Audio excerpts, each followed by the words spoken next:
Hi, folks. This is Mark by Mark A. Foster, Ph.D. for the Maoist Third Worldist Collective. I wanted to talk about the subject of permanent revolution, which is one of the themes in Trotskyism. Let me qualify that even when I was a heterodox Trotskyist, when I was a third campist, in the tradition of Max Shachtman, at least Max Shachtman originally, but more importantly, Hal Draper, I never understood the concept of permanent revolution. Um, Honestly, I never really even thought about it. The concept did not make any sense to me. I did not really know what permanent revolution is. I mean, how in the world can you have a permanent revolution?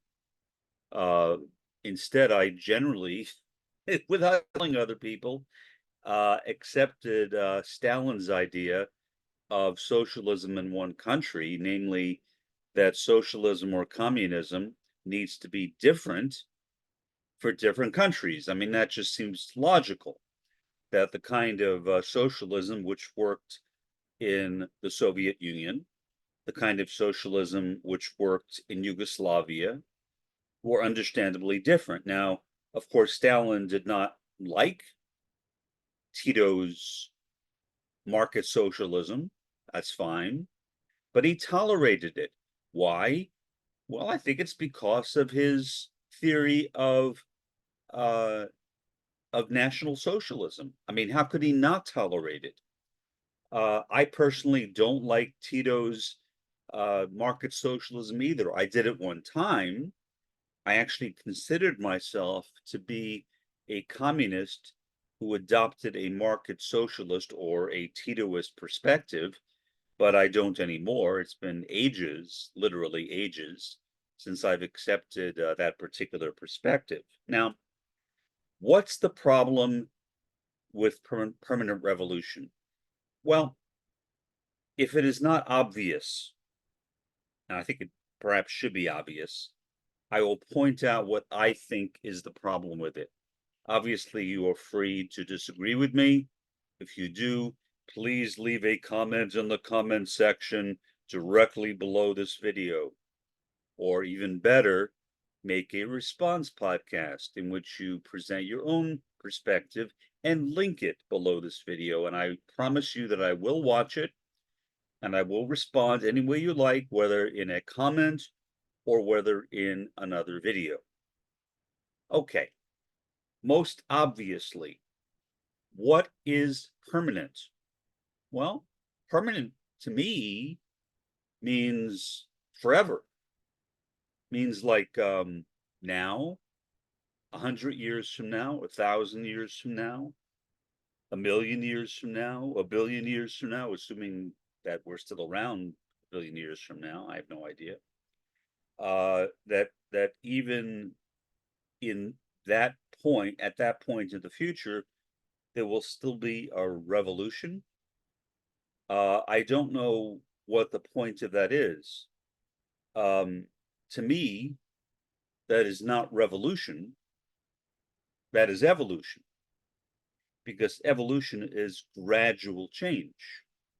So if you are talking about a permanent revolution, you're talking about gradual change, which again is evolution, which brings back the idea of Edward Bernstein's concept of evolutionary socialism, for which he was attacked relentlessly by Red Rosa Luxemburg, and for good reason, because he was literally deviating from the views of Marx and Engels. Not only that, but he really was out of step with the basic principles of scientific socialism.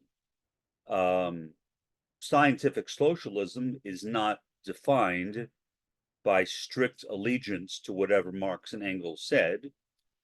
It has developed through various stages, Lenin, Stalin, Mao, etc. But I don't understand what a permanent revolution would be. So that's my problem with it, is trying to contextualize it. As an academic, I always try to contextualize everything. So I could never contextualize it. It literally never made any sense to me.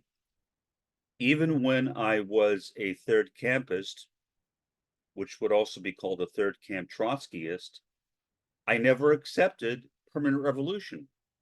It was not something which was generally discussed by Max Shachtman or by Hal Draper.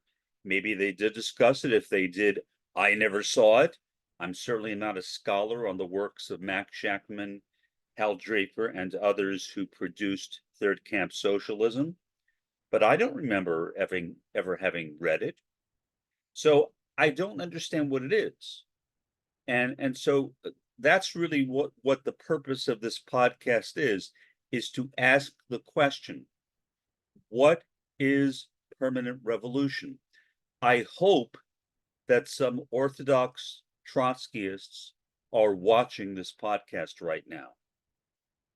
I don't know if you are, but if you are there, somewhere in the world, please respond to what I'm saying, because I would really love a clarification. On the surface, superficially, the concept of permanent revolution seems to be a contradiction.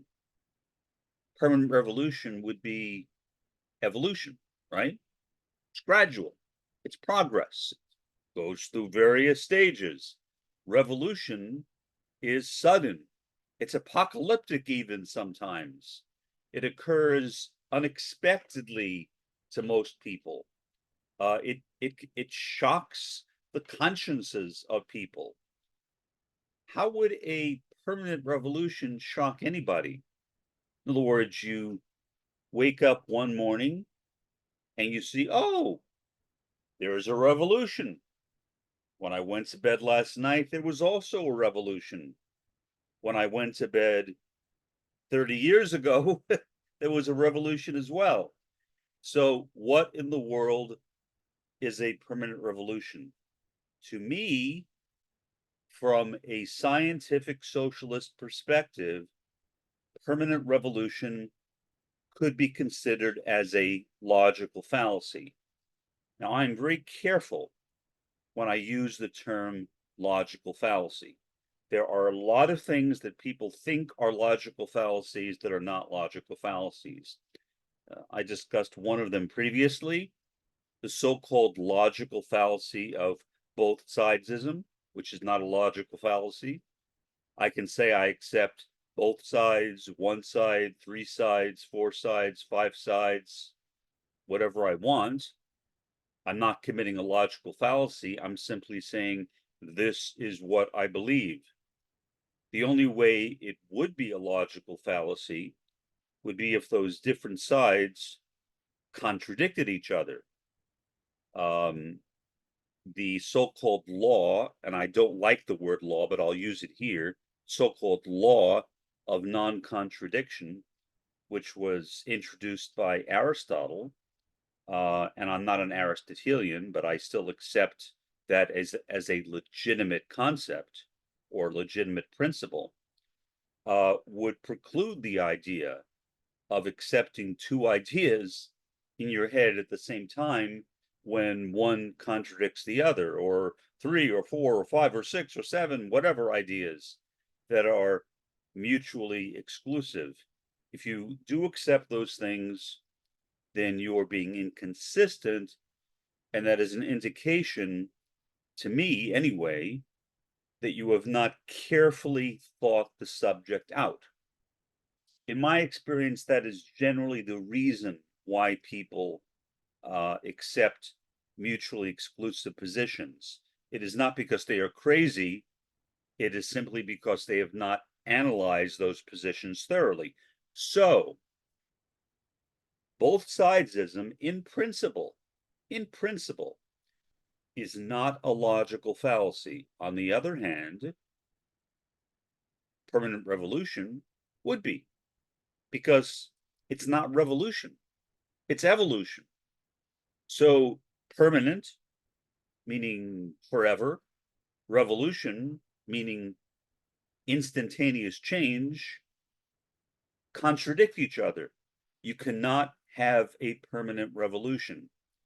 So I don't know what Trotsky was talking about. Now, Trotsky was not a stupid man. I would even say he was brilliant. He was a very careful thinker in some things. That's not to say I agree with him or agree with his understanding of communism and revolution entirely, but I used to agree with some of his ideas, but not all of them. Again, I turned more to Max Shachtman, the early Max Shachtman, and to Hal Draper, especially Hal Draper. They are the ones whose ideas I followed. So, once again, let me implore you, any of you who are watching me right now, if you know what Trotsky was talking about by permanent revolution, either write a comment directly below this video or make a response video and link it directly below this video so I could watch it and be educated by you.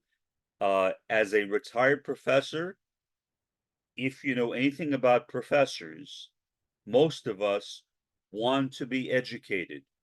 Most of us are not arrogant. The idea that professors walk around with their noses up and are not willing to listen to reason or are not willing to be corrected is generally not true. I will not say it's never true. I'm sure there are some people like that, but generally professors, people with PhDs like myself, are taught to be analytical, and to be analytical requires open-mindedness. This has been Mark, by Mark A. Foster, Ph.D., for the Maoist Third Worldist Collective. Have a pleasant day and an even better day tomorrow.